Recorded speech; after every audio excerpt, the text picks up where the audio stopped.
UGC rule के विरोध में आज कुशीनगर जिले में जमकर विरोध प्रदर्शन हुआ है।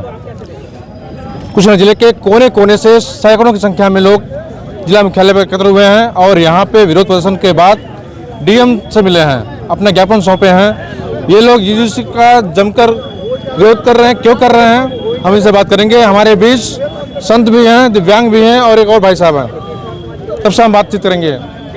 इसमें एक भाई साहब हैं जो भाजपा के कट्टर कार्यकर्ता भी हैं, तो क्या इनकी मांगे हैं, क्यों यहाँ पे आए हुए हैं, हमसे बात करेंगे। आपका नाम भाई साहब? वेद प्रकाश मिश्र।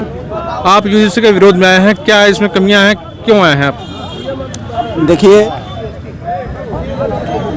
धर्म के नाम पे बांटा जा रहा था तब तक चुप थे। अब ये समय राजनीति के लिए, वोटों के लिए अब जात के नाम पे बांटा जा रहा है। हम पे SC/ST एक्ट लगाया जा रहा था, हम चुप थे, सह रहे थे, हम बड़े लोग हैं। क्या हमारे बच्चे कौन से गुनाहगार हैं जिनके ऊपर यूजीसी एक्ट लगाकर उनको अब शिक्षा से ही वंचित किया जाएगा? सबको शिक्षा का अधिकार है, क्या हमारे बच्चों को शिक्षा का अधिकार नहीं है? जब वो पढ़ने जाएंगे तो उनके ऊपर आरोप लगाकर उनको शिक्षा से वंचित कर दिया जाएगा। कतई यह कानून, काला पानी की सजा वाला कानून बर्दाश्त नहीं करेगा सवर्ण समाज। और ये तो जिला है, संसद भवन तक मर मिटने को तैयार है ये सवर्ण समाज। आज देखिए, उधर प्रयागराज में शंकराचार्य जी अनशन पर बैठे हुए हैं, धरने पर बैठे हुए हैं।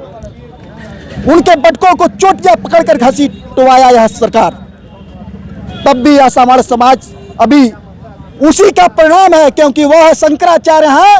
आज उनकी आह का परिणाम है कि पूरा देश एक हो गया है। ये तब तक यूजीसी कानून आया और पूरा समाज यूजीसी कानून के विरोध में, पूरा सवर्ण समाज खड़ा है। आज सरकार जो है एक तरफ कह रही है कि सबको जोड़ना है, बटोगे कटोगे तरह के नारे लग रहे हैं, और यहीं जो है इस तरह के यूजीसी बिल के रूल के जरिए लोगों को बांटने की बात कही जा रही है। इसमें बारे में क्या कहना है आपका? देखिए, इस सरकार का मुख्य उद्देश्य है बांटेंगे, काटेंगे और बेचेंगे। तो हम बता दें कि यह एक भारत और श्रेष्ठ भारत है, न बटेगा, न कटेगा, न बिकेगा। कितना बेचोगे आप? आप चाहते हो देश बेचना, कदापि नहीं बिकेगा यह देश। यह देश सर्वश्रेष्ठ था, सर्वश्रेष्ठ है। इस काले पानी की सजा वाले यूजीसी कानून को तुमको वापस लेना होगा, और नहीं लोगे तो ये सवर्ण समाज मर मिटने को तैयार है। हमारे साथ एक भाई साहब भी हैं, आपका नाम भाई साहब? जी, मेरा नाम परव प्रकाश सिंह उर्फ गोलू सिंह है। आप देख सकते हैं कि इस भीड़ में ये भी आए हुए हैं लोग, जो है कि सैकड़ों की संख्या में थे, ये भी सैकड़ों हजारों की संख्या में लोग आए थे और ये भी उनमें साथ में आए हुए हैं। इनका क्या कहना है, इनसे बात करते हैं। देखिए, हमारा कहना यही है, ये जो यूजीसी कानून आया है जी, यह कानून समाज को बांटने के लिए, हिंदू समाज को कमज़ोर करने के लिए यह कानून आया है। यह कानून एक तरह से देखिए तो यह बता रहा है कि स्वर्ण समाज जो है वह इस देश का नागरिक ही नहीं है। तो इस तरह का कानून बनाने से अच्छा है कि इस देश से जो स्वर्ण समाज के जो हम लोग हैं, हम लोग को देश से बाहर कर दे सरकार।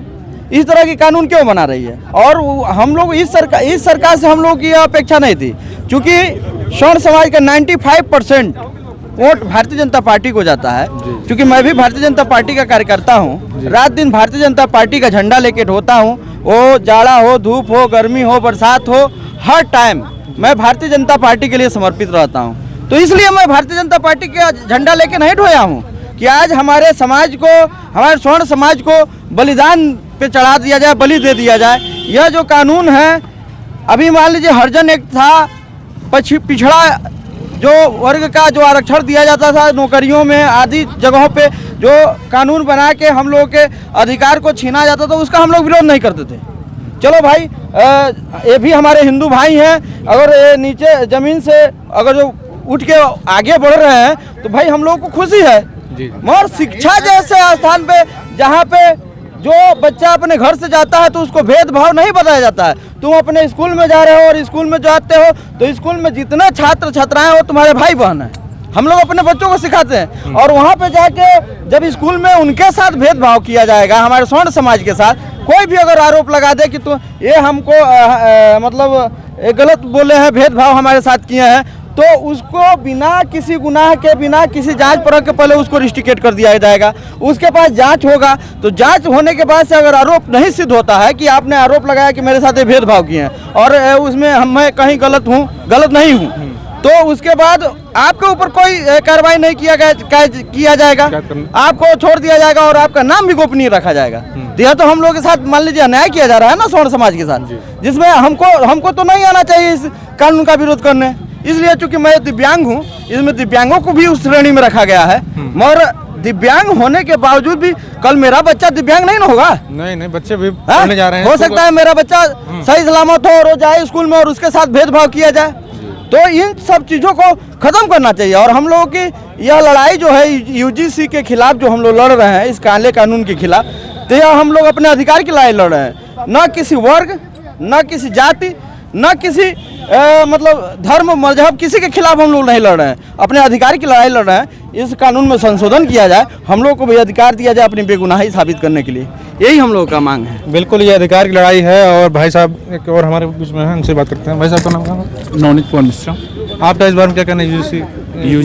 यूजीसी जो कानून है एकदम काला कानून है। जैसे कि एक बात बताइए कि जब हमारा राष्ट्र भारत माता की हम जयकारा लगा रहे हैं, हम सब कुछ कर रहे हैं, भारत में सम्मान वर्गों ने जो भारत का निर्माण किया, किसी वर्ग ने निर्माण किया तो सम्मान वर्ग ने निर्माण किया, अन्य वर्गों ने निर्माण नहीं किया।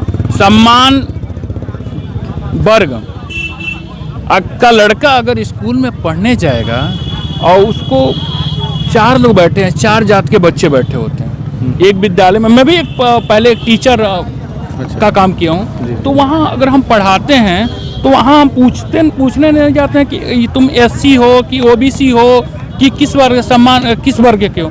वहाँ तो अब SC का बच्चा है, अगर उठ के और सर जी पढ़ा रहे हैं, सुनिए यूजी सर जी के यूजी मान के सम्मान वर्ग के टीचर हैं, अब उनको पढ़ा रहे हैं और यूजीसी का वो SC का बच्चा उठ के कह दे कि ये गलत है, तो आप उसको मान लेंगे। अब बाद में जो आरोप लगा रहा है टीचर, उसको नहीं माना जाएगा। बाद में वो टीचर जाएगा, लड़ेगा, कोर्ट करेगा, अपना पूरा जिंदगी खाएगा। तो ये काला कानून कहाँ स्वीकार है? दूसरा हम ये कहते हैं कि इस काले कानून को समाप्त किया जाए और सबको समानता के रूप में देखा जाए। हम स्कूल को राजनीति में न बांटा जाए। क्या नाम पड़ेगा? नवनीत। हमारे पास विकास जी भी हैं। भाई साहब का स्वागत है। धन्यवाद। आप भी आए हुए हैं इस प्रदर्शन में, विरोध प्रदर्शन में, क्या कहना है आपका? मैं इस प्रदर्शन में नहीं, यूजीसी 13 तारीख को लागू हुआ और 14 तारीख को मेरे पोस्ट पे पहला पोस्ट निकला, बाइकाट यूजीसी। सबसे बड़ी बात लोग जानते नहीं हैं इसके बारे में। दूसरी चीज़, सवर्ण समाज इसका विरोध ज़्यादा कर रहा है, कुछ लोग चुप हैं, कारण है, बता रहा हूँ। सवर्ण समाज विरोध क्यों कर रहा है? क्योंकि इस यूजीसी कानून में सवर्ण वर्ड जो है पूरे कानून से गायब हो गया है। पहली चीज़, यह कानून उन्हीं के लिए नहीं है। अभी रिसेंटली पहला केस आया है, वो दिल्ली के पूर्व पार्षद शर्मा जी की लड़की का, जिसने यूजीसी कानून के तहत एक लड़के ने, किंतु दोनों लोग ओबीसी समाज से आते थे, एक लड़के ने उनसे प्रपोजल रखा, उसने एक्सेप्ट नहीं किया, तो उसने इस केस को उस लड़की के ऊपर कर दिया। उसके बाद उसके पिताजी ने 60,000 रुपया देकर उस क्षमा मांग के उस केस को वापस किया। लेकिन आप यह बताइए, ऐसा कानून क्या फायदा कि जिसमें सजा का प्रावधान ही न हो? कानून वो होता है जो गलती करने पर सजा का प्रावधान हो, उसे कानून कहते हैं। जबरदस्ती थोपे गए कानून को कानून नहीं कहते। दूसरी बात, आखिर अगर हम उसमें समाज में नहीं आते, ओबीसी SC ST में नहीं आते, सवर्ण में नहीं आते, तो जो कानून में अपना जो कमेटी बनेगा उसमें भी सवर्ण समाज नहीं रहेगा, तो हमारी बात कौन सुनेगा? हमारी बात भी सुनने के लिए कोई नहीं है। तो इसका मतलब यह है कि सवर्ण समाज को डायरेक्टली खत्म करने का प्रयास किया गया है।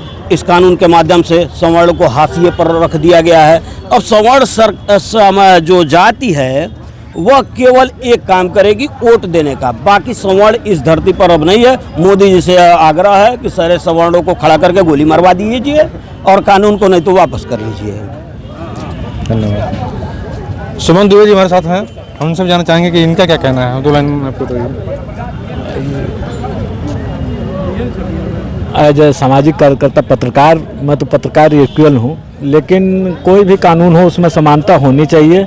निश्चित तौर से कोई गलती करे तो सज़ा मिलना चाहिए, अगर कोई गलती ना करे तो उसको सज़ा नहीं मिलना चाहिए।